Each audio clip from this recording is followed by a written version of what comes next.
Welcome to Games from Folktales, a podcast that mixes historical trivia and tabletop role-playing scenarios.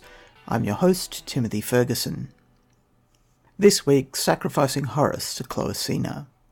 To set the stage, a quick excerpt from Lord Chesterfield's letters to his son. This excerpt was read into the public domain as part of the LibriVox project by Dr Heather Mbye. I knew a gentleman who was so good a manager of his time that he would not even lose that small portion of it which the calls of nature obliged him to pass in the necessary house, but gradually went through all the Latin poets in those moments.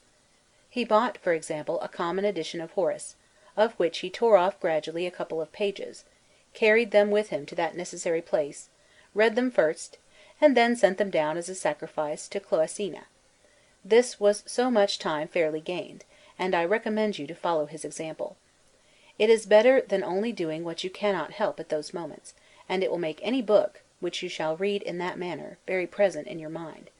Books of science, and of a grave sort, must be read with continuity, but there are very many, and even very useful ones, which may be read with advantage by snatches, and unconnectedly. Such are all the good Latin poets, except Virgil in his Aeneid. So, this seems like a toilet joke, but what if it isn't? In Ars Magica, and in many other role-playing games, gods exist, and they gain some sort of sustenance from sacrifices. In ours, gods are fairies, and fairies love poetry. What happens if you continually send poetry to a goddess? What happens if you do it day by day, every day? That's worship. The goddess mentioned was the spirit of the Roman sewer system. Perhaps she was a nymph who was transformed when her stream was covered over to create it. Or perhaps she was a spirit of artifice, a magical being that sprang into existence when the cornerstone was laid or when the capstone was laid. Her tiny shrine has two statues, and it's not clear what they represent. Purity and filth, perhaps. I'd argue that being on her good side is one of the ways of getting the little-used good environment modifier, which in Ars Magica means that your character ages more slowly because of your healthy surroundings.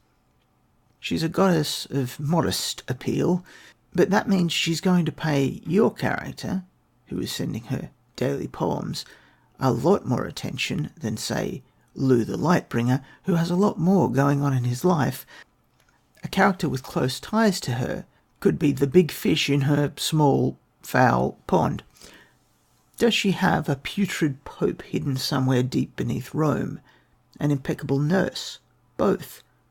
What powers do her dedicated servants have? What sacred places does she maintain in her dual aspect as keeper of the clean from the unclean? There's clearly the scope for a mystery cult here.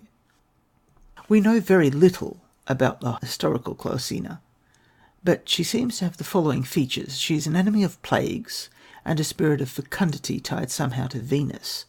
She has power over lost treasure.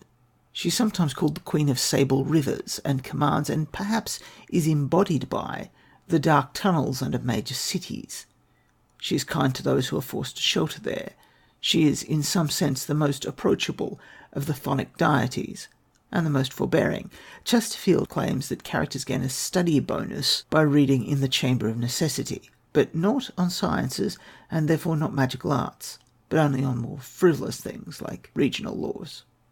Clocina is likely an enemy of Baal Peor, the demon prince who is an open gullet and a ceaseless defecation. Baal Peor flees women, as noted in a short story by Niccolo Machiavelli, far more famous for his writings on realpolitik. So at least some of the enforcers for the goddess of filth and purity will be of that gender.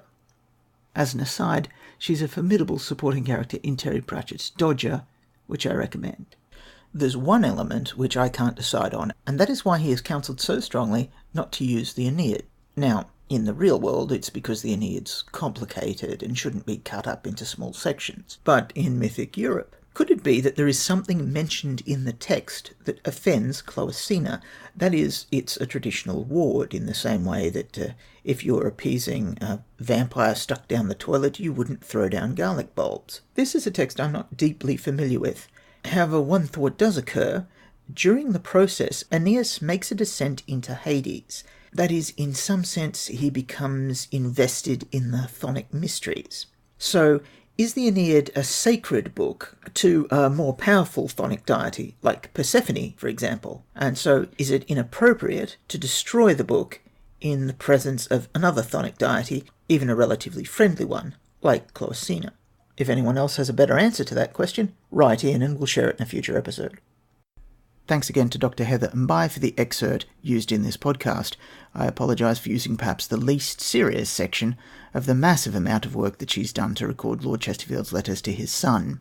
As a reminder, it's available for free in the public domain through LibriVox, which is librivox.com.